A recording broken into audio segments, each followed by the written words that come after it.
ఇద్దరు స్నేహితులు, ఒకరు ముష్రికు, ఒకరు మోమిన్. అక్కడ ఉన్నటువంటి స్వర్గవాసి నా స్నేహితుడు ఎక్కడా, నేను ఒకసారి చూడాలి అని అభ్యర్థన చేయగానే ఆ స్నేహితుడిని చూపిస్తాడు. ఆ స్నేహితుడు నరకంలో కాలుతూ మాడి మసైపోతూ ఉంటాడు.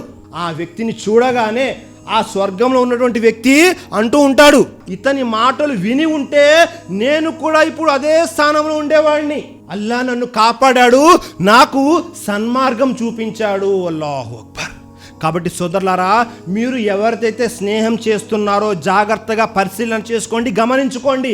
మీ స్నేహితుల ద్వారా మీరు ఒకవేళ దీనికి దూరం అవుతూ ఉంటే, ధర్మానికి దూరం అవుతూ ఉంటే, నేక్ ఆమాల్ సదాచరణకి దూరం అవుతూ ఉంటే అలాంటి స్నేహితుల్ని వదిలివేయండి.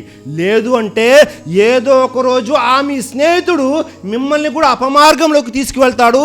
ఇద్దరు కలిసి నరకంలో ఉండవలసినటువంటి అవసరం ఉంటుంది.